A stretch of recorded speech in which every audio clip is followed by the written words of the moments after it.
Students, welcome back to Union Pathshala. मैं हितांशी त्रिवेदी और आज हम क्लास 7 साइंस का second chapter nutrition in animals पढ़ेंगे। ओके, फर्स्ट चैप्टर में आपने प्लांट न्यूट्रिशन के बारे में पढ़ा होगा, जिसमें आपने ये पढ़ा होगा कि प्लांट्स अपना न्यूट्रिशन कहाँ से गेन करते हैं, सॉइल से गेन करते हैं। ओके, इस चैप्टर में हम एनिमल के न्यूट्रिशन के बारे में पढ़ेंगे। ठीक है, तो एनिमल अपना न्यूट्रिशन कहाँ से गेन करता है, प्लांट से या तो अदर एनिमल्स से। Okay, the animals depend upon other plants and animals for their food. Animals plants पर या अदर एनिमल्स पर डिपेंड करते हैं अपने फूड के लिए। ठीक है, न्यूट्रिशन न्यूट्रिशन क्या होता है? न्यूट्रिशन एक ऐसा प्रोसेस है जिसके थ्रू जो भी खाना हम खाते हैं उसके थ्रू हम अपने बॉडी में जो भी न्यूट्रिएंट्स की जिन भी न्यूट्रिएंट्स की ज़रूरत है जब उसका इंटेक करते हैं फूड के थ्रू, तो उसे न्यूट्रिशन कहा जाएगा। ठीक है, न्यूट्रिएंट्स यानी carbohydrates, fats, protein, vitamin etcetera. Okay, तो ये हो गया न्यूट्रिशन। न्यूट्रिशन क्यों ज़रूरी है? ताकि हमारे बॉडी के सेल्स प्रॉपर तरीके से फंक्शन कर सके और जिससे फिर हमारी बॉडी प्रॉपर तरीके से फंक्शन कर सके और हम अपना रोज़मर्रा की एक्टिविटीज़ कर सके अच्छे से। ओके, आगे देखते हैं क्या दिया हुआ है। Animal nutrition comprises the mode of taking in the food in the body, nutritional requirements of the body and how animals can utilize their food. Animal nutrition में क्या क्या आएगा? जितने भी एनिमल्स पाए जाते हैं ना इस दुनिया में, सबका अलग अलग न्यूट्रिशनल रिक्वायरमेंट होता है। ठीक है, ज़रूरत के हिसाब से उनकी बॉडी उन न्यूट्रिएंट्स का यूज़ करती है और एनर्जी प्रोड्यूस करती है। ठीक है, प्लस खाना खाने के भी अलग अलग मोड होते हैं। ठीक है, जैसे कोई स्वैलो करके खाता है, यानी कोई एनिमल ऐसा होता है जो डायरेक्ट अपना भोजन निगल लेता है, कोई होता है जो चबा के खाता है। ठीक है, कोई होता है जो अपना न्यूट्रिशन सक करके यानी चूस के लेता है। ठीक है, तो इस टाइम में यही बताया गया है। नाउ नेक्स्ट क्या है? Digestion. It is a process by which animals break down complex food substances in simpler substances. Okay, digestion क्या हो गया? एक ऐसा प्रोसेस जिसके थ्रू एनिमल्स जो है कम्प्लेक्स फूड सब्सटेंस को सिंपलर सब्सटेंस में ब्रेक करते हैं। यानी मान लो ये हो गए बड़े बड़े फूड के मॉलिक्यूल्स, तो ये ब्रेक करके हमारी बॉडी इतने छोटे छोटे छोटे छोटे मॉलिक्यूल्स में कन्वर्ट करेगी ताकि हमारी बॉडी में वो ईज़िली एब्जॉर्ब हो सके। ओके, देन नेक्स्ट है different ways of taking the food. मैंने अभी बताया अलग अलग एनिमल्स के अलग अलग फूड हैं।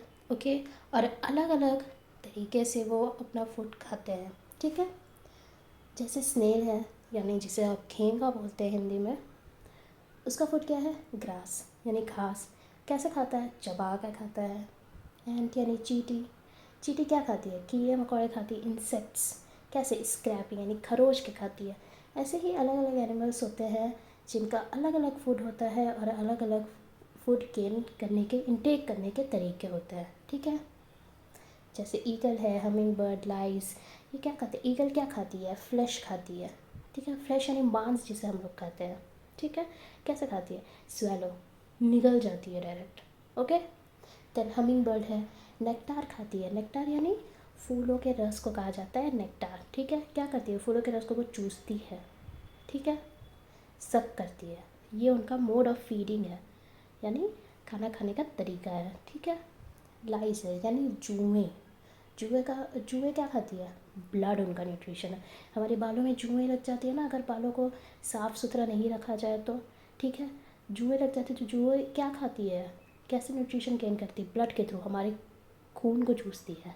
ठीक है, कैसे? सकिंग, चूसती है। मस्कीटो, मच्छर खून पीता है ना? कैसे? सक करता है। एक सुई जैसी उसकी माउथ उसके बॉडी में प्रेजेंट रहता है, जिसके थ्रू वो हमारे बॉडी से ब्लड सक करता है। ठीक है, देन है butterfly.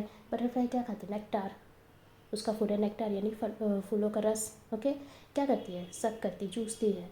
House fly decaying matter पर रहती है। डिकेइंग मैटर यानी सड़ने गलने वाली चीज़ें। कोई भी फ्रूट अगर आपने कहीं रखा हो, सड़ा हुआ हो, तो कुछ दिन बाद आप देखो ना जब वो फ्रूट सड़ जाता है तो उसके ऊपर छोटी छोटी छोटी छोटी मक्खियाँ दिखाई देती है, वही होती है हाउस फ्लाई। ठीक है, उनका मोड ऑफ फीडिंग क्या है? ब्रीइंग। ऐसे वो खाना खाती है। ओके, यहाँ तक समझ में आ गया? देन नेक्स्ट है, अब हम पढ़ेंगे ह्यूमंस के डाइजेशन के बारे में। ओके, अब हम पढ़ेंगे ह्यूमंस के डाइजेशन के बारे में। तो पहला पॉइंट क्या है? The food that we eat passes through a canal inside our body.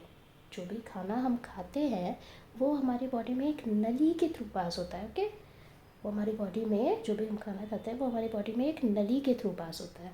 Okay, the food is processed and utilized in the body and unused food is collected inside the canal only.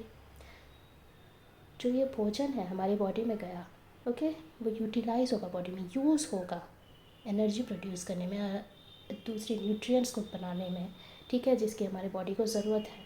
Okay, और जो unused food रहेगा, यानी जिस ऐसा खाना जो waste हो जाएगा, जिसका कोई यूज़ नहीं है हमारे बॉडी में, वो इस कैनाल के अंदर स्टोर हो जाएगा। अब इस कैनाल को क्या कहते हैं? एलिमेंट्री कैनाल कहते हैं। ओके, इस कैनाल को क्या कहेंगे हम? एलिमेंट्री कैनाल कहेंगे। यानी एलिमेंट्री कैनाल क्या हो गया? हमारे बॉडी में एक नली होती है जिसके थ्रू हमारे बॉडी में खाना जाता है, खाना स्टोर भी होता है। Okay, now the canal is divided into different parts. अब इस कैनाल के डिफरेंट पार्ट्स भी हैं। क्या क्या है? Mouth, food pipe, stomach, small intestine, then large intestine और एनस। ठीक है, यानी ये जो एलिमेंट्री कैनाल है ना, वो माउथ से स्टार्ट होती है और एनस पर ख़त्म होगी। ठीक है, समझ गए? माउथ से स्टार्ट होगी और एनस पर ख़त्म होगी एलिमेंट्री कैनाल।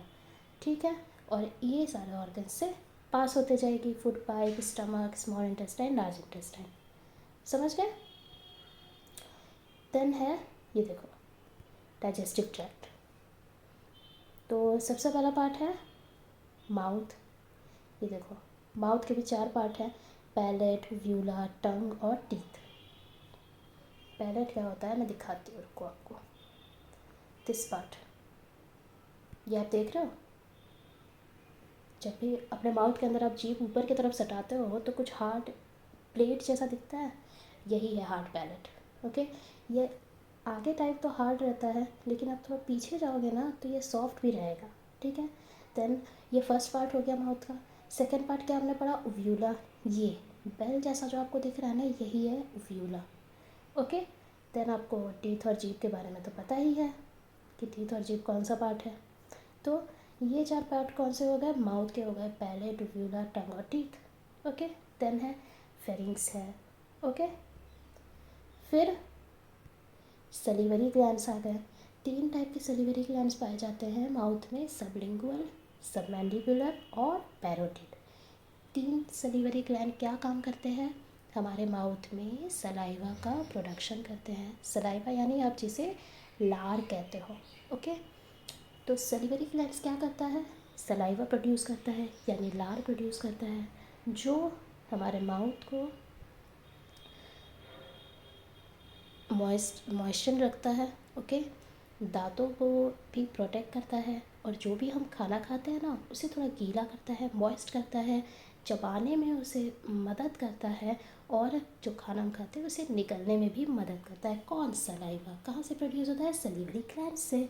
3 टाइप के सलीवरी ग्लैंड्स हो गए, sublingual, submandibular, parotid. Okay, then है फूड पाइप। ओके, देन है फूड पाइप, जिसे ईसोफेगस भी कहते हैं। दिस पार्ट, यहाँ से हमने खाना खाया और ये खाना फूड पाइप से होके स्टमक पहुँचता है।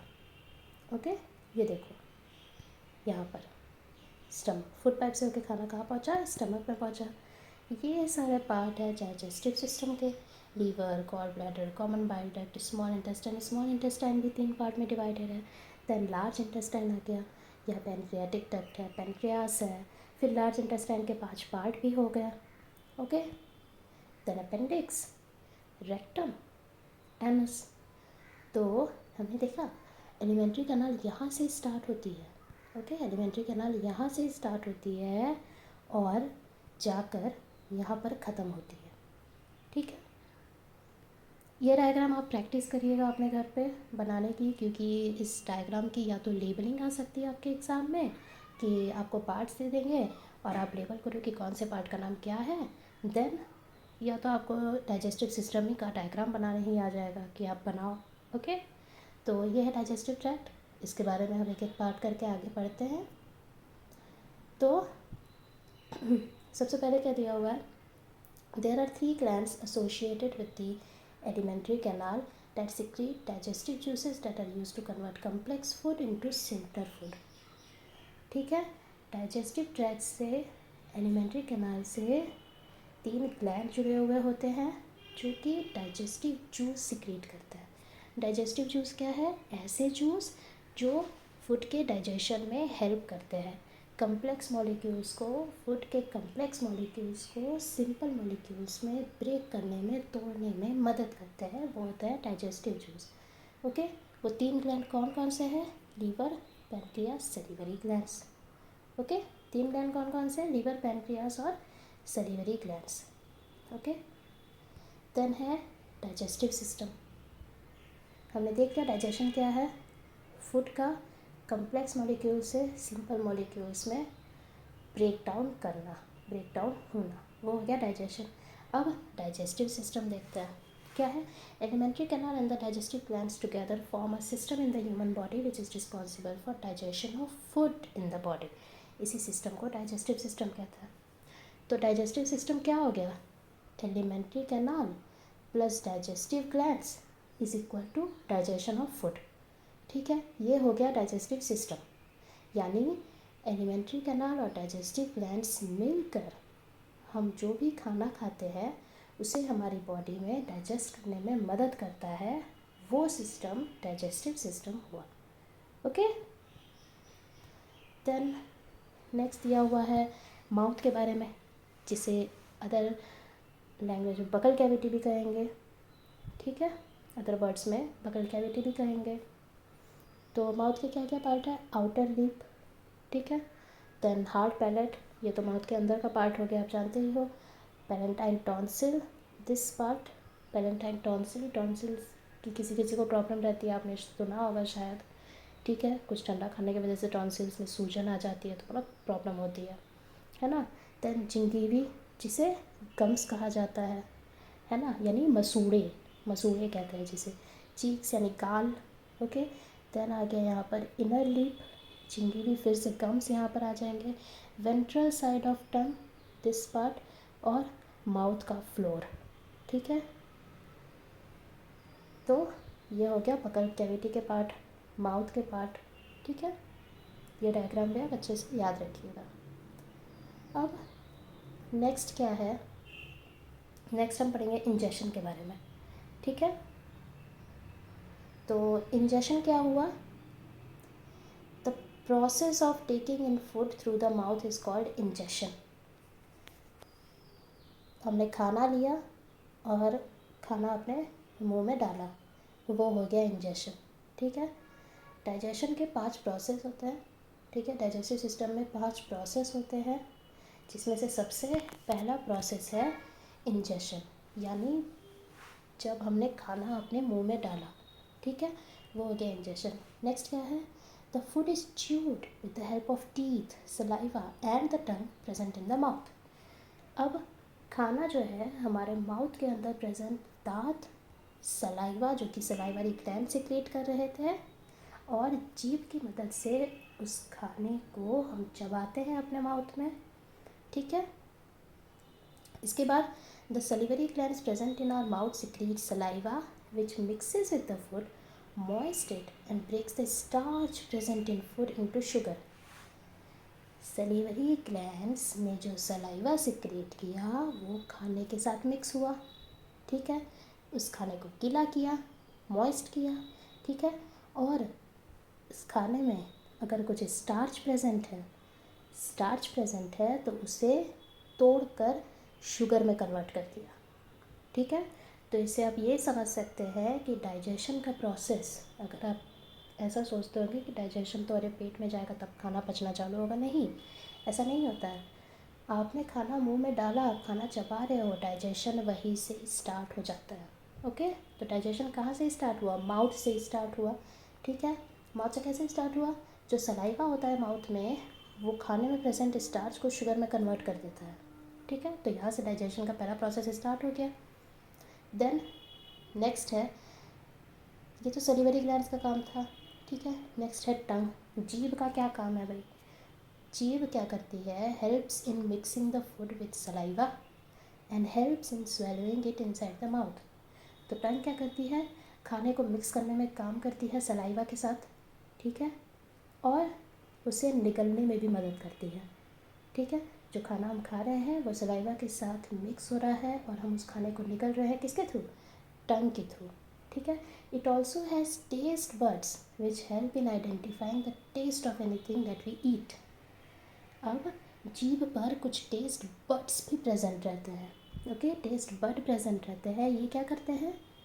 इससे हमें खाने का टेस्ट पता चलता है। यानी इन 4 टाइप के बड रहते हैं, ठीक है। अलग अलग टेस्ट बड्स रहते हैं, जिससे कोई खाना तीखा है, कोई खाना खट्टा है, कोई खाना मीठा है, वो हमें कैसे पता चलता है? टेस्ट बड्स के थ्रू, जो कि जीभ पर प्रेजेंट रहता है, ठीक है। तो एक जीभ का दूसरा काम ये भी हो गया। देन तीसरा काम क्या है? बातें करने में भी हेल्प करती है जीभ। तो यहाँ पर जीभ का 3 काम हो गया। खाने को सलाइवा के साथ मिक्स करना और निकलने में मदद करना, दूसरा खाने का टेस्ट पता करना, तीसरा बोलने में मदद करती है, ओके। नेक्स्ट, अब हमारे लाइफ टाइम में ना 2 टाइप के दांत हमारे माउथ में प्रोड्यूस होते हैं, ठीक है। हमारे लाइफ टाइम में 2 टाइप के दांत हमारे माउथ में प्रोड्यूस होते हैं, ठीक है। पहला है मिल्क और परमानेंट, ठीक है। मिल्क टीथ यानी जिसे आप दूध के दांत बोलते हो, जो बचपन में आपको आते हैं। In the early childhood a set of teeth grows होगा, यहाँ पर ग्रोथ नहीं ग्रोज होगा। A set of teeth grows in children that then fall off after certain age 6 to 8 years. These teeth are called milk teeth. छोटे बच्चे को जो दांत आए रहते हैं ना, वो दूध के दांत होते हैं, ओके। और जब वो बच्चे 6 7 या 8 साल के हो जाते हैं ना, तब तक वो दांत फिर गिरने लगते हैं, ओके। तो वो हो गए मिल्क टीथ, दूध के दांत जिसे बोलते हैं, ओके। देन सेकेंड है, उन दांतों के गिरने के बाद जो दांत निकलते हैं वो हो गए permanent teeth. The teeth that grow after milk teeth fall off are called permanent teeth. They generally remain during the lifetime of a person or at least until old age. ठीक है। ये परमानेंट टीथ कब तक रहेंगे?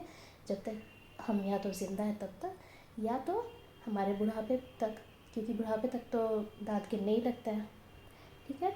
तो समझ में आया तक 2 टाइप के टीथ होते हैं हमारे लाइफ टाइम में, मिल्क और परमानेंट टीथ, ठीक है। तो अब हम देखेंगे डिफरेंट टाइप्स ऑफ टीथ के बारे में। हमारे माउथ में 4 टाइप के टीथ पाए जाते हैं, ओके। इतने सारे जो टीथ रहते हैं ना हमारे माउथ में, ऊपर वाले पार्ट में और नीचे वाले पार्ट में, उसमें 4 टाइप होते हैं: इंसीजर्स, कैनाइन्स, प्रीमोलर्स और मोलर्स, जिनके अलग अलग काम होते हैं, ओके। सबसे आगे में जो आप दांत देखोगे तो वो होंगे इंसीजर्स, जो खाने को काटने में मदद करते हैं, ओके। जो भी आप खाना खाते हो, कुछ कट करते हो, उसमें मदद करते हैं incisors, cutting and biting teeth, okay. Then तो इस साइड में आप जाओगे तो आपको कैनाइन्स नज़र आएंगे। कैनाइन्स का काम क्या है? पियर्सिंग एंड टीयरिंग, यानी किसी भी चीज़ को चीरने में जो यूज़ होते हैं टीथ, वो है कैनाइन्स, ओके। किसी भी चीज़ को चीरने में जो यूज़ होते हैं वो होते हैं कैनाइन्स। जो फ्लैश ईटिंग एनिमल्स होते हैं, जो कि मांस खाते हैं ज़्यादातर, ठीक है, उनके आप कैनाइन्स देखोगे, साइड के दांत थोड़े थोड़े बड़े हुए रहेंगे, है ना। क्यों? क्योंकि वो टीयरिंग में, चीरने फाड़ने में काम आते हैं, ओके। देन थर्ड है प्रीमोलर्स।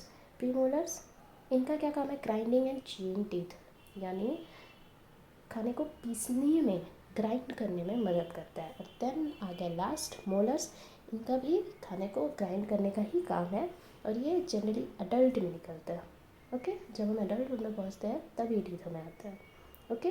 तो ये हो गए 4 टाइप के टीथ जो हमारे माउथ में पाए जाते हैं, ठीक है। देन नेक्स्ट हम पढ़ेंगे टूथ डिके के बारे में, ठीक है। नेक्स्ट क्या है? Tooth decay. A gradual damage of teeth is often called tooth decay, यानी दांतों में किसी भी प्रकार का अगर डैमेज हुआ है तो उसे हम टूथ डिके कहेंगे, ठीक है। जो भी हम खाना खाते हैं ना, अगर हम ठीक से अपना माउथ, ठीक से अपने टीथ साफ़ नहीं करते हैं, साफ़ नहीं रखते हैं, तो वो खाना हमारे दांतों में लगा हुआ रहता है।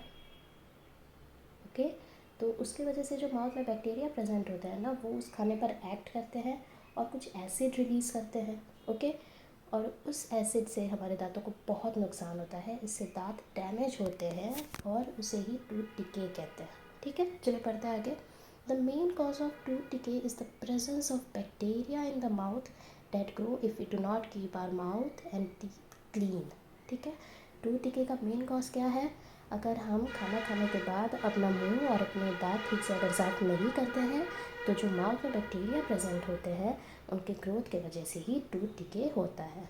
ओके, ये देखिए यहाँ पे रीज़न दिया हुआ है, and left over food present inside our teeth is broken down by such bacteria. दांत पर जो भी खाना जमा हुआ रह जाता है, उस वो बैक्टीरिया जो होते हैं उसे ब्रेक करते हैं उस फूड को। ओके, एज अ रिज़ल्ट उसके रिज़ल्ट में क्या मिलता है? N acid is release which damages the teeth slowly. तो जब बैक्टीरिया उस फूड पर एक्ट करेंगे तो एक एसिड रिलीज़ होता है जो कि टीथ को, हमारे दांतों को बहुत नुकसान पहुंचाता है। और tooth decay can cause severe pain and even tooth less. जिसके भी दांतों में कुछ डैमेज होता है ना, टूथ डिके होता है, तो बहुत दर्दनाक होता है वो, और इससे दांत टूट भी सकते हैं, दांत गिर भी सकते हैं। Okay, tooth decay is mainly because of eating food with high sugar content, soft drinks and chocolates. Okay, ज़्यादा शुगरी फूड खाने से, सॉफ्ट ड्रिंक्स पीने से, चॉकलेट्स खाने की वजह से दांत खराब होते हैं। ओके, नेक्स्ट क्या है, ये देखिए स्टेजेस दिए गए हैं टूथ डिके के। हमारे दांतों का सबसे ऊपर वाला जो लेयर होता है ना, उसे इनैमल कहते हैं। Okay, this is called enamel. ठीक है, ये आपको दांत का स्ट्रक्चर देख रहे हो। ठीक है, देन सेकेंड, जो दांत डैमेज होता है, तो सबसे पहले ऊपर का ही ना पार्ट डैमेज होगा, इनैमल डिके, मतलब इनैमल डैमेज हुआ। ठीक है, यहाँ पर आपने दांतों को साफ़ नहीं किया, कुछ शुगरी फूड खाने के बाद या कोई भी खाना खाने के बाद दांतों को आपने ठीक से साफ़ नहीं किया, आपने सॉफ्ट ड्रिंक्स पिया, बहुत सारी चॉकलेट्स खाई है, तो बैक्टीरिया जब दांतों पर उस फूड पर एक्ट करेंगे, तो जो वो एसिड रिलीज़ करेंगे इसके बाद, तो वो दांतों को ख़राब करता है। तो यहाँ से स्टार्ट हो गया सबसे पहली लेयर टीथ की, इनैमल ख़राब हुई। ठीक है, अब ये डैमेज बढ़ते बढ़ते अंदर जाएगा और डेंटाइन, दिस पार्ट, यहाँ तक वो डैमेज ख़राब होगा, फिर डेंटाइन ख़राब होगा। ठीक है, then pulp decay, tooth abscess. अब ये डैमेज जो है दांतों की जड़ों तक पहुँच जाएगा। ठीक है, ये डैमेज दांतों की जड़ों तक पहुँच जाएगा और फिर जिसके वजह से दांत गिर जाएंगे। ठीक है, दांत पूरी तरह से डैमेज होकर दांत गिर जाएंगे। तो यही हो गया टूथ डिके। अब दांतों को डैमेज होने से कैसे बचाया जा सकता है? How can we prevent tooth decay? तो clean your teeth with a brush और dental floss at least twice a day. यह हमें कहा जाता है, बचपन से सिखाया जाता है कि दिन में 2 बार हमें अपने दांतों को साफ़ करना चाहिए। एक आप सुबह ब्रश करते हो और एक रात में जब खाना खाने के बाद आप सोने से पहले ब्रश करो। ठीक है, जिससे आपके दांत साफ़ रहेंगे, क्लीन रहेंगे। ठीक है, और बैक्टीरिया ग्रो नहीं करेंगे, है ना, क्योंकि फूड वहाँ पे नहीं रहेगा, दांत साफ़ रहेंगे इसीलिए। फिर rinse your mouth after every meal you eat. जो भी आप कभी भी खाना खाते हो उसके बाद आप अपने माउथ को पानी से धोइए, यानी कुल्ला करिए पानी से, है ना। फिर do not put a dirty finger और any unwashed food items in your mouth. ठीक है, गंदी उंगलियां, साफ़ सुथरी उंगलियां रखनी चाहिए, मतलब गंदी उंगलियां आप अपने मुंह में ना डालें।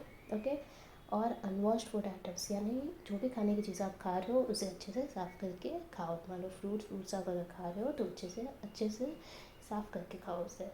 ओके, तो इन चीज़ों के थ्रू हम अपने दांतों को अच्छे से प्रोटेक्ट करके रख सकते हैं और डैमेज से बचा सकते हैं। ठीक है, देन अब तक हमने माउथ के बारे में पढ़ लिया। माउथ के क्या क्या पार्ट है, जीभ का, दांत का, सलिवरी ग्लैंड्स का क्या काम है हमने पढ़ लिया, है ना। फिर टीथ के बारे में हमने पढ़ लिया, कितने प्रकार के टीथ होते हैं, कितने टाइप के टीथ होते हैं। ओके, उनका डैमेज कैसे होता है, डैमेज को कैसे प्रिवेंट कर सकते हैं। ओके, अब नेक्स्ट क्या पढ़ेंगे हम? नेक्स्ट पढ़ेंगे हम फूड पाइप के बारे में, ईसोफेगस के बारे में। खाना हमने मुंह में डाल लिया, अब वो खाना पेट तक कैसे पहुंचेगा? फूड पाइप के थ्रू पहुंचेगा। किसके थ्रू? फूड पाइप के through. Food pipe starts from the neck region and runs until the chest area in animals, यानी गर्दन से शुरू होके चेस्ट एरिया तक होता है फूड पाइप या ईसोफेगस जिसे कहेंगे। Okay, the food when chewed moves through the food pipe and reach the stomach through this path. Food pipe के थ्रू जो खाना हम अपने मुंह में डालते हैं वो हमारे स्टमक में पहुंचता है। The food moves in, download नहीं होगा, डाउनवर्ड होगा यहाँ पर। ओके, डाउनलोड नहीं, डाउनवर्ड होगा। The food moves in downward direction in the food pipe. Okay, खाना मुंह से पेट तक डाउनवर्ड डायरेक्शन में गया ना फूड पाइप के थ्रू, यही कहा गया है यहाँ पे। ठीक है, फिर अब फूड पाइप के थ्रू मुंह से खाना स्टमक तक पहुँच गया है ना। तो ये है स्टमक का डायग्राम, ये देख रहे हो स्टमक के पार्ट, दिस इज़ ईसोफेगस, ये वाला पार्ट, ये है फूड पाइप, है ना। खाने को ये स्टमक में लाएगा। ओके, फूड पाइप कनेक्टेड है ना स्टमक से। इस जंक्शन को, जहाँ पे फूड पाइप स्टमक से कनेक्ट होगा, इस जंक्शन को क्या कहते हैं? Gastro oesophageal junction. जहाँ पर फूड पाइप आके अटैच होता है स्टमक से, ये हो गया gastro oesophageal junction. Okay, then stomach के पार्ट्स का नाम दिया हुआ है, फंडस हो गया, कार्डियो हो गया, बॉडी हो गया, antrum, pylorus. Okay, then this is lesser curvature, this is greater curvature. Okay, और यहाँ पे स्टार्ट हो जाता है ड्यूडेनम, यहाँ से स्टार्ट हो जाता है ड्यूडेनम जो कि है स्मॉल इंटेस्टाइन का पार्ट। ओके, तो ये हो गया स्टमक का डायग्राम। आप इसे अच्छे से याद रखना, आपके एग्ज़ाम में ये एग्ज़ाम के लिए बहुत इंपॉर्टेंट है। ठीक है, नेक्स्ट देखते हैं अब स्टमक के बारे में क्या है। स्टमक क्या है? It is the widest part of the alimentary canal. Alimentary canal का सबसे चौड़ा पार्ट कौन सा है? स्टमक है। फिर it is a bag like structure in a flat U shape. क्या है? बैग लाइक स्ट्रक्चर, है ना।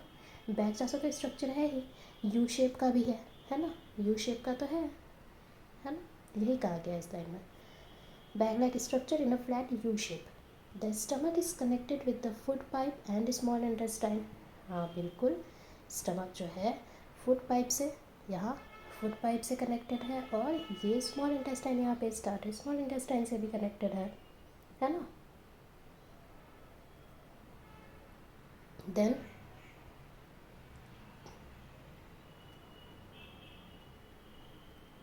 The stomach's inner lining produces 3 things. Stomach की जो इनसाइड में लाइनिंग होती है वो 3 चीज़ों को प्रोड्यूस करती है। वो 3 चीज़ें क्या क्या हैं? वो 3 चीज़ें हैं mucus, hydrochloric acid, digestive juice. ठीक है, म्यूकस क्या काम करता है? ये स्टमक की लाइनिंग को प्रोटेक्ट करता है। ठीक है, म्यूकस क्या काम करता है? स्टमक की लाइनिंग को प्रोटेक्ट करता है। फिर सेकंड क्या है? हाइड्रोक्लोरिक एसिड, जिसे HCl भी कहा जाता है। हाइड्रोक्लोरिक एसिड क्या करता है? बैक्टीरिया को मारता है जो कि स्टमक में प्रेजेंट रहेंगे। ओके, और डाइजेस्टिव जूसेस को एक्टिवेट करता है। ठीक है, प्लस म्यूकस का काम क्या है? स्टमक की लाइनिंग को प्रोटेक्ट करना। किससे? हाइड्रोक्लोरिक एसिड से, ताकि इस एसिड की वजह से स्टमक को नुकसान ना पहुँचे। ओके, इसीलिए म्यूकस लाइनिंग होती है ताकि वो स्टमक को प्रोटेक्ट कर सके। फिर HCl है, HCl का क्या काम है? कि बैक्टीरिया को किल करता है ना, बैक्टीरिया को मारता है। और डाइजेस्टिव जूसेस, वो जूसेस जिन्हें डाइजेशन में हेल्प करना है, कार्बोहाइड्रेट्स के, प्रोटीन्स के, फैट्स के, है ना, उन्हें एक्टिवेट करता है। ओके, कौन? Hydrochloric acid. फिर थर्ड आ गया digestive juices, they help in digestion of food by breaking down the proteins into simple substances. ये कुछ नहीं है। ओके, तो स्टमक में जो डाइजेस्टिव जूस प्रेजेंट रहता है वो किस पर एक्ट करेंगे? प्रोटीन्स को तोड़ के सिंपल सब्सटेंस में कन्वर्ट कर देंगे। ओके, तो स्टमक की इनर लाइनिंग में 3 चीज़ें प्रेजेंट रहती हैं, म्यूकस, HCl और डाइजेस्टिव जूसेस। म्यूकस स्टमक की लाइनिंग को प्रोटेक्ट करती है HCl से, HCl बैक्टीरिया को मारता है और डाइजेस्टिव जूसेस को एक्टिवेट करता है। ओके, यानी उन्हें काम करने के लिए उत्तेजित करता है, जो भी उन्हें डाइजेशन का काम करना है उसके लिए उत्तेजित करता है। ओके, देन थर्ड आ गया डाइजेस्टिव जूसेस, स्टमक में प्रेजेंट डाइजेस्टिव जूस प्रोटीन को सिंपल सब्सटेंसेस में चेंज करने में हेल्प करते हैं। ओके, फिर है स्मॉल इंटेस्टाइन। नेक्स्ट हम देख पढ़ेंगे स्मॉल इंटेस्टाइन के बारे में। ठीक है, स्मॉल इंटेस्टाइन यानी आप देख लीजिए ये स्ट्रक्चर, दिस ये कितना कॉइल्ड स्ट्रक्चर है ना ऑरेंज कलर का, जो यही है small intestine. Okay,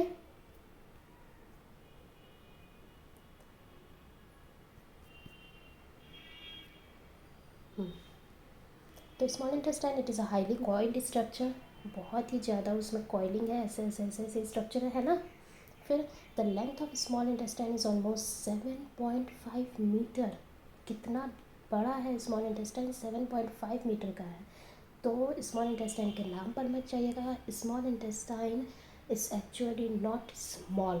small intestine असल में स्मॉल नहीं है, लार्ज है। Okay, the liver and the pancreas release digestive juices into small intestine.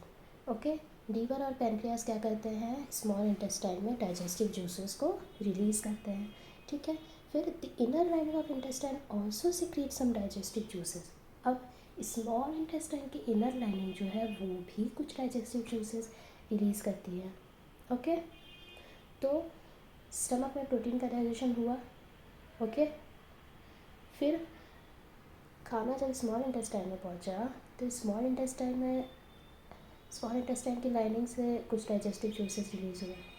Liver और पैनक्रियास ने भी कुछ डाइजेस्टिव जूसेस रिलीज़ किए।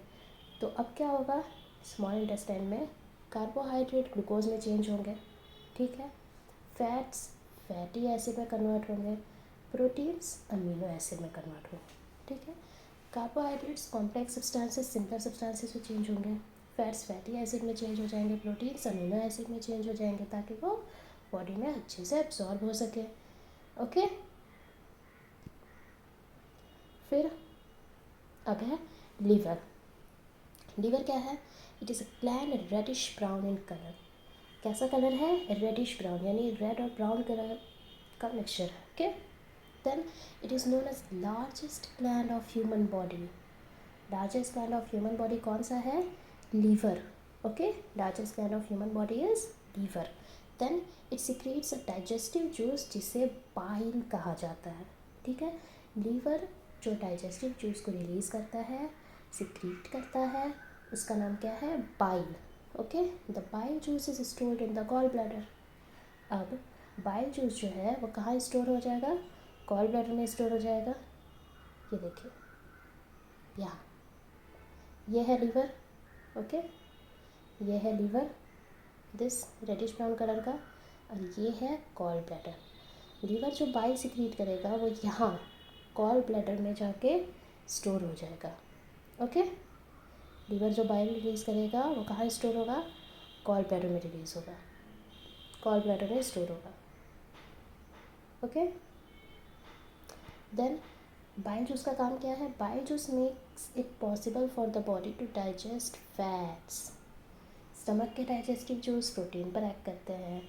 लीवर से सिक्रीट हुआ बाइल जूस जो कि गॉल ब्लैडर में स्टोर होता है वो किस पर काम करता है, फैट्स के डाइजेशन पर काम करता है। ओके, बाइल किस पर काम करेगा, फैट्स के डाइजेशन पर। ठीक है, देन नेक्स्ट है पैनक्रियास। ओके, नेक्स्ट है पैनक्रियास। एक बार पैनक्रियास भी देख लेते हैं हम, कौन सा है ये, दिस, ये स्ट्रक्चर, ये है पैनक्रियास। ओके, ये जो आपको लीफ जैसा दिख रहा है ना, यही है पैनक्रियास। ओके, अब पढ़ लेते हैं पैनक्रियास के बारे में क्या दिया हुआ है। पैनक्रियास क्रीम कलर्ड ग्लैंड, कैसा कलर है, क्रीम कलर का ग्लैंड है ह्यूमन बॉडी में जो प्रेजेंट रहता है। ये क्या सिक्रीट करता है, पैनक्रियाटिक जूस। पैनक्रियास क्या सिक्रीट करेगा, पैनक्रियाटिक जूस, जो कि फैट्स के, कार्बोहाइड्रेट और प्रोटीन के डाइजेशन में मदद करता है। ओके, समझ गए यहाँ तक, स्टमक हो गया, लीवर हो गया, पैनक्रियास हो गया, फैट्स का, कार्बोहाइड्रेट का, प्रोटीन का डाइजेशन हो गया। ओके, सिंपलर सब्सटेंसेस में वो लोग टूट गए। ठीक है, अब स्मॉल इंटेस्टाइन कैसे काम करता है, क्या काम करता है, ठीक है। एब्जॉर्प्शन, हमने अभी तक क्या देखा, डाइजेस्टिव सिस्टम में खाने का जो डाइजेशन होता है वो कहाँ से स्टार्ट होगा, इंजेशन। सबसे पहला प्रोसेस है, सबसे पहला स्टेप होगा इंजेशन, जब हमने खाना अपने मुंह में डाला, ठीक है, डाइजेशन वहीं से स्टार्ट हो गया, है ना। तो सबसे पहला स्टेप क्या हुआ, इंजेशन, जब हमने खाना खाया, ओके। डाइजेशन, जब वो खाना पच रहा है, ओके। देन थर्ड है एब्सॉर्प्शन, पचा हुआ जो खाना होगा वो हमारे बॉडी में कैसे जाएगा, ब्लड के थ्रू, ओके, कैसे हमारे ब्लड में मिक्स होगा। Absorption, it is a process by which the digested food enters blood vessels of small intestine. Absorption क्या है, एक ऐसा प्रोसेस जिससे जो डाइजेस्टेड फूड है, जो पचा हुआ खाना है, वो स्मॉल इंटेस्टाइन के ब्लड वेसल्स में एंटर करता है, ओके। स्मॉल इंटेस्टाइन में क्या प्रेजेंट होते हैं, finger like structure villi. The small intestine contains small finger like structures called villi, okay. ये देखिए, ये है ना, ये फिंगर लाइक स्ट्रक्चर, और ये रहे ब्लड वेसल्स, ये blood vessels, okay. villi, they increase the surface area of intestine, thereby increasing the amount of absorption, okay। villi क्या करती है, सरफेस एरिया को इंक्रीज़ करती है, किसके, इंटेस्टाइन के। तो इससे क्या इंक्रीज़ होगा, एब्जॉर्प्शन का भी अमाउंट इंक्रीज़ हो जाएगा, ठीक है। क्या होगा, the digested food gets into blood vessels through villi and then reaches the whole body, okay. Digested food, देखो, डाइजेस्टेड फूड स्मॉल इंटेस्टाइन में गया, यहाँ से वो विलाई में एंटर किया, ओके। ये इंटेस्टाइन की वॉल है, ठीक है।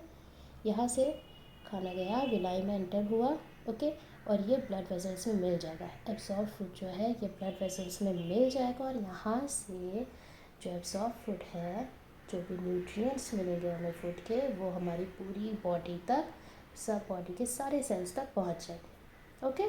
तो ऐसे हो गया खाने का एब्जॉर्प्शन। देन है असिमिलेशन। असिमिलेशन क्या है, the process by which organs of the body utilize the digested food and form complex substances which body needs such as proteins is called assimilation. Absorption हो गया खाने का, खाने से जो भी न्यूट्रिएंट्स हमें गेन करने थे हमारी बॉडी को, वो गेन हो गए सिंपल सब्सटेंसेस में टूट के।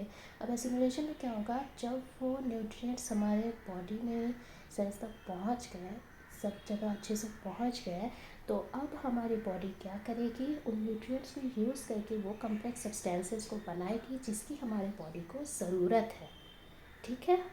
इसी प्रोसेस को कहेंगे एसिमिलेशन, ओके। तो ये डाइजेशन का फोर्थ स्टेप है, ठीक है। पहला हो गया इंजेशन, देन डाइजेशन, फिर हो गया एब्जॉर्प्शन, और फिर एसिमिलेशन, यानी खाना खाया, खाना पचा, खाने के न्यूट्रिएंट्स बॉडी में एब्सॉर्ब हुए, घुले मिले, ओके। और फिर फोर्थ में क्या हुआ, जो न्यूट्रिएंट्स हमें मिलने थे उस खाने से, उस भोजन से, वो हमारी बॉडी ने प्रोड्यूस किए, हमारी बॉडी ने बनाए, ओके। अब स्मॉल इंटेस्टाइन के पार्ट्स के बारे में पढ़ लेते हैं, ठीक है। तो स्मॉल इंटेस्टाइन के 3 पार्ट होते हैं, ओके। सबसे पहला पार्ट है ड्यूडेनम। सबसे पहला पार्ट है duodenum. It is the first part of small intestine whose main function is to initiate digestive process. Duodenum small intestine का सबसे पहला पार्ट है जिसका क्या काम है, डाइजेस्टिव प्रोसेस को स्टार्ट करना, ठीक है, डाइजेशन के प्रोसेस को स्टार्ट करना, ठीक है।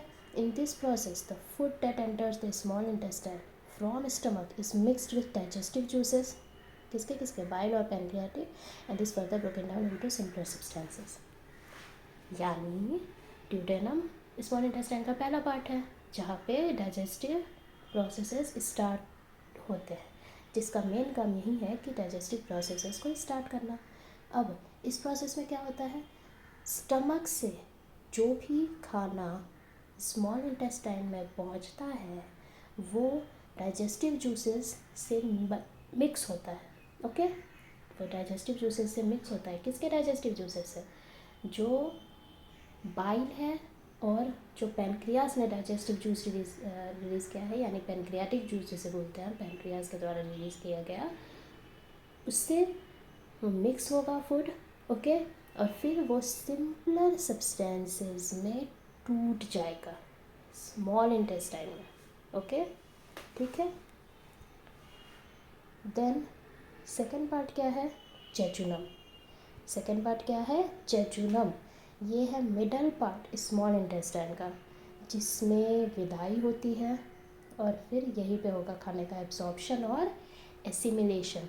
ड्यूडेनम ने डाइजेस्टिव प्रोसेस स्टार्ट की है, खाने को बाइल और पैनक्रियाटिक जूस के साथ मिक्स किया और सिंपलर सब्सटेंसेस में तोड़ दिया, ठीक है। फिर मिडल पार्ट में खाना जब पहुंचा, डाइजेस्टेड हुआ, खाना जब मिडल पार्ट में पहुंचा यानी कि जेजुनम में, ओके, तो फिर वो खाना कहाँ गया? विलाई में गया, ओके। विलाई की ब्लड वेसल से वो खाना हमारे बॉडी के हर पार्ट में गया, ओके। हमारे सेल्स को वो न्यूट्रिएंट्स मिल गए सिंपल सब्सटेंसेस में जो टूटे हमने जो खाना खाया उससे, ओके। और अब एब्जॉर्प्शन तो हो गया खाने का, फिर एसिमिलेशन हो जाएगा, न्यूट्रिएंट्स बनेंगे जो कि हमारी बॉडी के लिए ज़रूरी है, ओके। देन थर्ड पार्ट है इलियम। सबसे लास्ट पार्ट है स्मॉल इंटेस्टाइन का ileum. It is the third and last part of small intestine that contains villi like structure, okay. Third part में विलाई लाइक स्ट्रक्चर प्रेजेंट होते हैं। The ileum absorb vitamin B12, bile acids and any other nutrients present in the food. Ileum क्या करता है? खाने में vitamin B12 को absorb करता है, खाने में मौजूद विटामिन B12 को एब्जॉर्ब करता है, बाइल एसिड्स को एब्जॉर्ब करता है और भी जितने न्यूट्रिएंट्स हैं उन्हें एब्जॉर्ब करता है, ओके। तो ये हो गए स्मॉल इंटेस्टाइन के पार्ट्स का काम, ठीक है। अब large intestine, any food that is left undigested passes through the small intestine and enters the large intestine, okay। जो भी खाना नहीं पचा है, बचा हुआ है, वो यानी कि वेस्ट, ओके, अनडाइजेस्टेड फूड, वो अब कहाँ चल गया? लार्ज इंटेस्टाइन में। कहाँ चल गया? Large intestine. ये है लार्ज इंटेस्टाइन, ओके। यानी कि आप देख लो, यहाँ से स्टार्ट कर, तो खाना आपने खाया, ठीक है, फूड पाइप के थ्रू वो खाना गया स्टमक में, ओके। वेट, फूड पाइप के थ्रू खाना आ गया स्टमक में, ठीक है। यहाँ पे प्रोटीन वोटीन का डाइजेशन चल रहा है। देन यहाँ से स्मॉल इंटेस्टाइन स्टार्ट हुआ, यहाँ से स्मॉल इंटेस्टाइन स्टार्ट हुआ। स्मॉल इंटेस्टाइन से ये खाना गया, प्रोटीन्स, कार्बोहाइड्रेट्स, विटामिन्स जो भी होंगे इस फूड में, वो स्मॉल इंटेस्टाइन में गया, ओके। फिर यहाँ पे लीवर ने बाइल बनाया था जो कि गॉल ब्लैडर में स्टोर था। ये ग्रीन कलर का आपको दिख रहा है बाइल डक्ट, और ये रहा पैनक्रियास, ओके। ये पैनक्रियास पैनक्रियाटिक डक्ट के थ्रू गया स्मॉल इंटेस्टाइन में। इसने अपना बाइल जूस, यानी लीवर ने अपना बाइल जूस दिया, पैनक्रियास ने अपना पैनक्रियाटिक जूस दिया, स्मॉल इंटेस्टाइन की लाइनिंग ने भी कुछ जूसेस डाले, ठीक है, उस खाने को एब्जॉर्ब करने में हेल्प किया। इसमें जो विलाई प्रेजेंट है, इसके ब्लड वेसल्स में वो खाना गया, खाना बॉडी के सेल्स तक पहुंचा, ठीक है, और एसिमिलेशन हुआ। एसिमिलेशन आप जान रहे हो, न्यूट्रिएंट्स बनेंगे, कॉम्प्लेक्स सब्सटेंसेस बनेंगे, जो भी फूड एब्जॉर्ब हुआ है उससे बॉडी की ज़रूरत के लिए, ओके, बॉडी के फंक्शन के लिए।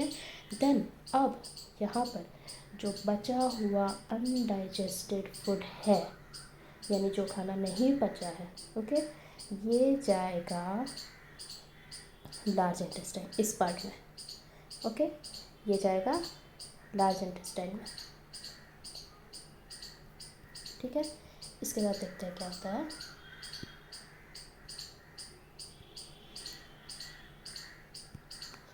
It is a like tube like structure, एक चौड़ा सा ट्यूब के जैसा स्ट्रक्चर है, ओनली 1.5 मीटर लॉन्ग। तो लार्ज इंटेस्टाइन असल में लार्ज नहीं है, स्मॉल है, और स्मॉल इंटेस्टाइन असल में स्मॉल नहीं बल्कि लार्ज है, ठीक है।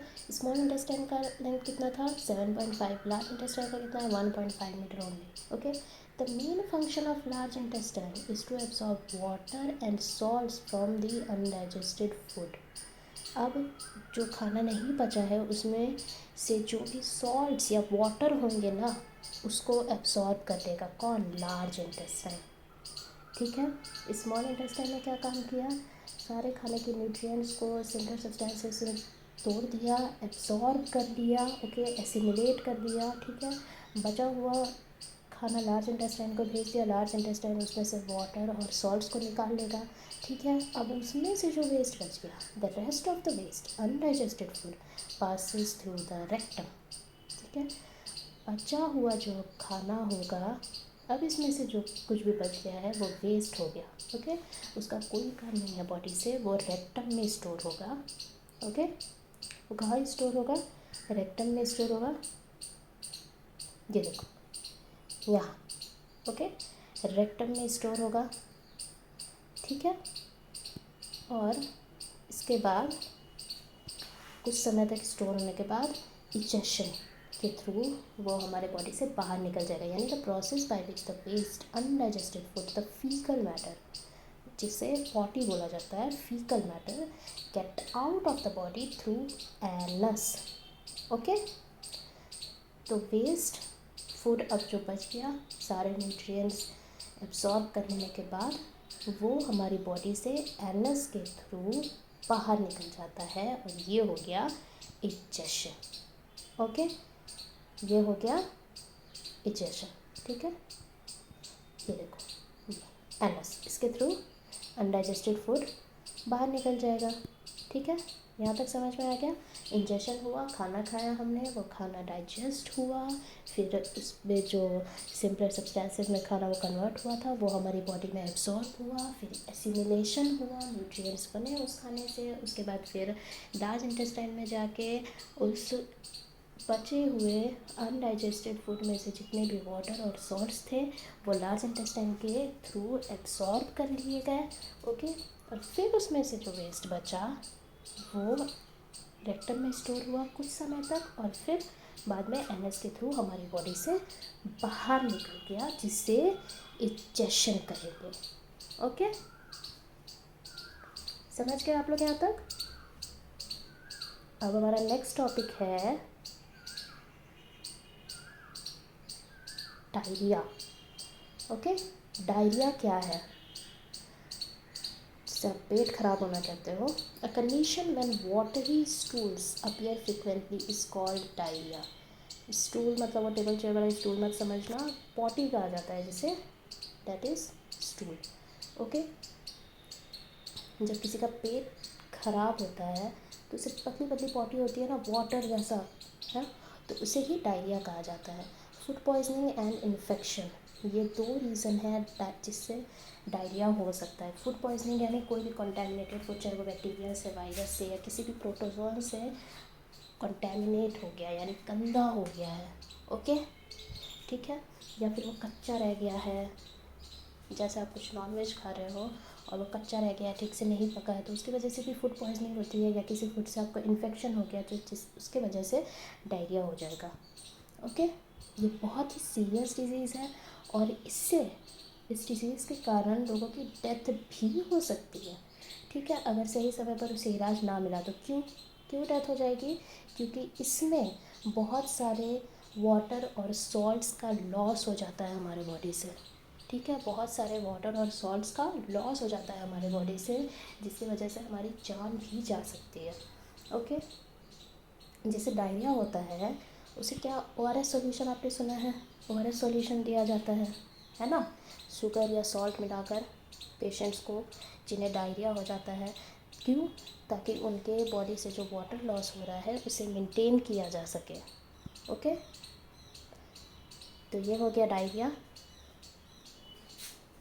देन नेक्स्ट है डाइजेशन इन ग्रास ईटिंग एनिमल्स।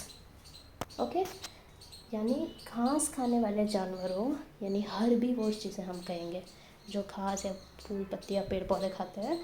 ओके। पौधे होते जो खाते हैं, यानी गाय भैंस जो होती है, बकरी। ओके। गाय भैंस जो होती है उनमें डाइजेशन कैसे होता है उसके बारे में पढ़ेंगे। ठीक है। तो इसमें क्या है, पहले डायग्राम हम देख लेते हैं। यह है कॉम आता हमारी उसमें घास दी हुई है मुंह में, ठीक है। ये हो गया इसका food pipe, oesophagus. Then this is lumen, ये इसका स्मॉल इंटेस्टाइन हो गया, ओके। और ये पूरा पार्ट हो गया इसका स्टमक, दिस इज सीकम, और ये हो गया लार्ज इंटेस्टाइन, ठीक है। पढ़ते हैं इसके बारे में। सबसे पहले हम ह्यूमन के बारे में पढ़ेंगे। ह्यूमन क्या है?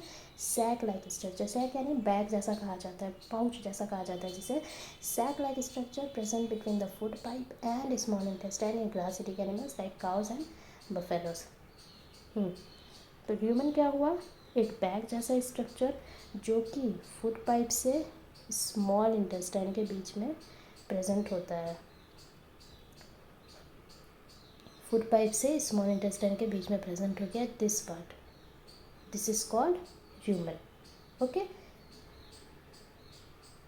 फिर at first the animals do not chew their food and instead swallow it. तो गाय और भैंस क्या करती है? जब वो घास खाती है तो एक्चुअली वो अच्छे से चबा कर उसे डाइजेस्ट नहीं कर जाती है, अच्छे से खा नहीं जाती है। पहले जब घास खाती है तो उसे डायरेक्ट निगल जाती है, ओके। जब भी वो गाय या भैंस घास खाती है ना तो सबसे पहले वो उसे निगल जाती है। This partly digested food is stored in the human, okay. तो ये जो अध पची हुई घास होगी उसकी, जो भी उसने खाई है, ये ह्यूमन में स्टोर हो जाएगी, ओके। ये ह्यूमन में स्टोर हो जाएगी। अब द वेट अब the partly digested food present in human is called कड। गाय ने घास खाई, ठीक है, लेकिन उस घास को पूरी अच्छी तरह से नहीं खाया उसने। उसने डायरेक्ट आधे में ही उसे थोड़ा सा ही चबा के उसे निगल लिया, वो ह्यूमन में स्टोर हो गया। अब वो जो आधी खाई हुई घास है, आधा उसका खाया हुआ भोजन है जो कि ह्यूमन में स्टोर होगा, उसे हम कड कहते हैं, ठीक है। तो कड क्या हुआ? Partly digested food present in the human is called cud, okay। फिर rumination, the cud returns to the mouth in these animals and then they chew it, this is called rumination। आपने देखा होगा गाय या भैंस घास वास खाने के बाद बैठ के ऐसे ही मुंह चलाते रहती है, तो क्या करती है वो? जो कड उन्होंने स्टोर करके रखा था ह्यूमन में, वो वापस अपने माउथ में लाती है और उसे चबाती रहती है, चबाती रहती है, ओके। इसे क्या कहते हैं? rumination कहते हैं, ठीक है। अब ruminants, the animals that swallow their food at first and then chew it later on are called ruminants। ruminants कैसे जानवर होते हैं? ruminants ऐसे जानवर होते हैं जो कि अपना खाना पहले निगल लेते हैं और फिर वापस उसे मुंह में लाके चबाते हैं, ठीक है। वो हो गए ruminants, मतलब खाना एक बार में खा नहीं लेती। हम क्या करते हैं? हम खाना खा, ठीक है, अच्छे से चबा कर उसे पेट तक जाने दिया, फिर वहाँ डाइजेशन चल रहा है। लेकिन गाय और भैंस क्या करती है? उन्होंने घास खाई मुंह में, हल्का चबा के डायरेक्ट वो निकल गई उसे, ठीक है। और फिर वो उनके र्यूमन में स्टोर है जिसे हम कड कहेंगे, ठीक है। र्यूमन में जो वो खाई हुई घास होगी, आधी चबाई हुई घास होगी, आधा खाया हुआ खाना होगा, उसे हम कड कहेंगे, ठीक है। अब वो कड वापस मुंह में लाएगी, वो कड वापस मुंह में लाएगी और फिर उसे चबाएगी अच्छे से, ठीक है, उसे अच्छे से चबाएगी। इस प्रोसेस को क्या कहेंगे? रुमिनेशन। और ऐसा जो जानवर करते हैं, यानी अपने खाने को डायरेक्ट पहले निगल लेना और फिर वापस लाके चबाना, उन्हें हम रूमिनेंट्स कहते हैं, ठीक है। अब क्या है? Grass eating animals can digest cellulose while several other animals cannot. These animals have a different type of bacteria present in their stomach that helps in digesting the cellulose, ठीक है, that helps in digesting the cellulose। हम cellulose को digest नहीं कर सकते। अगर हम सोचेंगे कि घास और पत्ती खा लें और वो अच्छे से डाइजेस्ट हो जाएगी हमारे बॉडी में, तो ऐसा नहीं है, ठीक है। ये सिर्फ घास खाने वाले एनिमल्स ही बचा सकते हैं सेलुलोज को, ओके, क्योंकि उनके स्टमक में एक अलग टाइप का बैक्टीरिया प्रेजेंट रहता है जो कि सेलुलोज को डाइजेस्ट करने में हेल्प करता है, ओके। तो ये है डाइजेशन प्रोसेस गायों और भैंसों में, ओके। रूमिनेंट्स हम कह सकते हैं, रूमिनेंट्स जो अपना खाना पहले निगल लेते हैं और फिर बाद में उसे चबाते हैं, ओके। अब हम पढ़ेंगे, चलिए याद तक हो गया। अब हम पढ़ेंगे feeding and digestion in amoeba. Amoeba के बारे में तो आपने पढ़ा ही होगा। अमीबा क्या है? एक unicellular microscopic organism. Amoeba is a microscopic organism. Microscopic क्यों? क्योंकि उसे हम माइक्रोस्कोप से ही देख सकते हैं। वो इतना छोटा होता है कि हम अपनी नेकेड आई से अमीबा को नहीं देख सकते हैं। The amoeba is a microscopic organism which is made up of only 1 cells. हम लोग का बॉडी क्या है, ह्यूमंस, प्लांट्स, एनिमल्स की बॉडी क्या है, बहुत सारे सेल्स से मिलकर बनी हुई है। ओके, लेकिन अमीबा, उसकी बॉडी सिर्फ एक ही सेल से मिलकर बनी हुई है। Okay, then amoeba has a cell membrane. एक सेल के 3 पार्ट होते हैं। Amoeba has a cell membrane, cytoplasm, nucleus which is round. ये इमेजिन कर लो आप एक नॉर्मल सेल, ये हो गया उसका न्यूक्लियस और ये लिक्विड साइटोप्लाज्म। ओके, तो amoeba has a cell membrane. This is सबसे बाहरी पार्ट जो आपको सर्कल सा दिख रहा है वो है सेल मेम्ब्रेन। साइटोप्लाज्म यानी जो लिक्विड प्रेजेंट रहेगा सेल में, एंड द न्यूक्लियस, ये सेंटर में जो प्रेजेंट रहेगा, which is round and dense यानी गाढ़ा और गोल, and small vacuoles which are like bubbles present all over it. ठीक है, तो अमीबा के पास क्या क्या रहता है, एक सेल मेम्ब्रेन होगी, अमीबा के सेल का एक सेल मेम्ब्रेन हो गई, साइटोप्लाज्म हो गई, न्यूक्लियस हो गया जो कि गोल रहता है और गाढ़ा रहता है, और कुछ स्मॉल वैक्यूल्स भी रहते हैं। वैक्यूल्स यानी बैग जैसे कुछ स्ट्रक्चर्स रहते हैं। ठीक है, थैली जैसे कुछ स्ट्रक्चर्स रहते हैं जो कि बबल्स जैसे दिखाई देते हैं। ये कैसे दिखाई देता है, बबल्स जैसे। ओके, फिर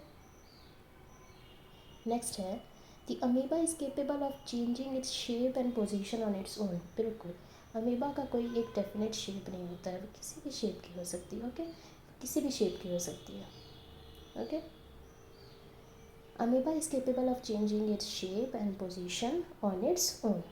इट यूजेस फॉल्स टीथ नहीं होगा, गलती से यहाँ पर प्रिंट हो गया होगा, यहाँ होगा false feet. Okay, it uses false feet called pseudopodia to take in the food present in the surroundings. Pseudo यानी false यानी नकली, और यहाँ पर पोडिया का मतलब हो गया feet यानी नकली पैर। वो नकली पैरों का इस्तेमाल करती है अपने भोजन को अपने बॉडी में लाने के लिए। ओके, अपने भोजन को खाने के लिए। ठीक है, whenever it wants to intake the food, the pseudopodia or finger-like projection come out of its body. इसका नकली पैर इसकी बॉडी से बाहर निकल जाता है। ओके, वो नकली स्ट्रक्चर्स इसकी बॉडी बनाती है। ठीक है, जिसे स्यूडोपोडिया कहते हैं, ताकि वो खाना ले सके अपने आसपास के इन्वायरमेंट से। Okay, then the pseudopodia engulf the food in। Pseudopodia खाने को अमीबा के अंदर ले लेता है, and the food gets stored in the food vacuoles. Okay, फिर फूड कहाँ स्टोर होगा, फूड वैक्यूल्स में। ओके, वैक्यूल्स यानी वही बैग जैसे स्ट्रक्चर्स, उसमें सीडोपोडिया के थ्रू अमीबा ने जो अपनी बॉडी में उसके बाहरी इन्वायरमेंट से फूड लिया अपने बॉडी में, सीडोपोडिया के थ्रू वो फूड वैक्यूल में स्टोर हो जाएगा। ठीक है, then it secretes some digestive juices inside the vacuoles that help in digestion of food. फिर अब ये डाइजेस्टिव जूस रिलीज़ करेगी वैक्यूल्स में, जो कि उसके उस खाने को डाइजेस्ट करने में हेल्प करेगा। फिर क्या है, फिर है the amoeba then absorbs the digested food and uses it for fulfilling different life processes such as multiplication and growth. ठीक है, फिर अमीबा जो उस खाने को पचा चुकी है डाइजेस्टिव जूसेस के हेल्प से, जो पचा हुआ खाना है उसे अपने बॉडी में एब्सॉर्ब कर लेगी और ग्रोथ के लिए, मल्टीप्लाई यानी दूसरी अमीबा प्रोड्यूस करने के लिए यूज़ करेगी। ओके, खाने से ही हमें एनर्जी मिलती है ना, ताकि हम अपने लाइफ प्रोसेसेस को कंप्लीट कर सकें, है ना, ग्रो कर सकें। हर ऑर्गेनिज्म के खाने की रिक्वायरमेंट यही होती है, हर ऑर्गेनिज्म की न्यूट्रिशन की रिक्वायरमेंट यही होती है, ताकि वो ग्रो करे, रेप्लिकेट करे, मल्टीप्लाई करे, अपने जैसे ऑर्गेनिजम्स को प्रोड्यूस करे। ओके, ताकि लाइफ की कंटिन्यूटी अर्थ पे बनी रहे। ओके, फिर the amoeba also secretes out waste products और undigested food out of its body. Same है, जो वेस्ट बच गया है उस फूड में से, जो कि उसके किसी काम का नहीं है बॉडी के लिए, वो बॉडी से बाहर निकल जाएगा।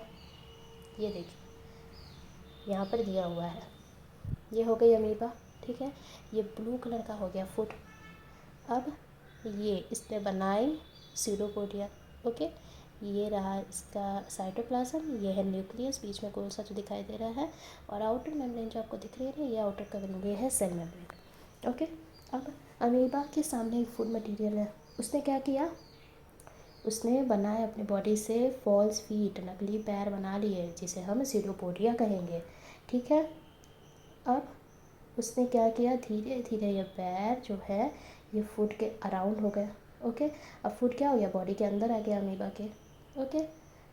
फिर अब इस फूड का एब्जॉर्प्शन हो रहा है, ये फूड मटेरियल में स्टोर हुआ, अब इस फूड का एब्जॉर्प्शन हो रहा है, ओके। अब एसिमिलेशन होगा कि फूड से जो भी उसके बॉडी के लिए न्यूट्रिएंट्स की ज़रूरत है वो बनेंगे। फिर अब जो वेस्ट रहेगा वो बाहर निकल जाएगा उसकी बॉडी से।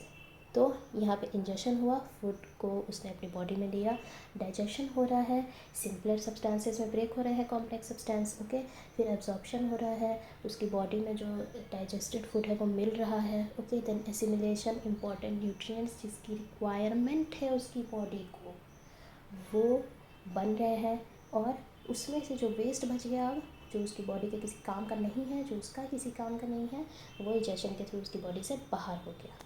तो ये हो गया अमीबा का डाइजेशन, ओके। और यहीं पे होता है आपका चैप्टर ख़त्म। तो आई होप आपको एनिमल्स के न्यूट्रिशन के बारे में अच्छे से समझ में आया होगा। न्यूट्रिशन क्या है, न्यूट्रिशन क्यों इम्पोर्टेंट है, और न्यूट्रिशन हर एनिमल्स में अलग अलग टाइप के होते हैं, आपको अच्छे से समझ में आ गया होगा। तो अगर वीडियो पसंद आए, चैप्टर अच्छे से समझ में आया हो, तो वीडियो को लाइक करें, अपने फ्रेंड्स के साथ शेयर करें, और आपके अपने चैनल यूनियन पाठशाला को ज़रूर सब्सक्राइब करें। Thank you.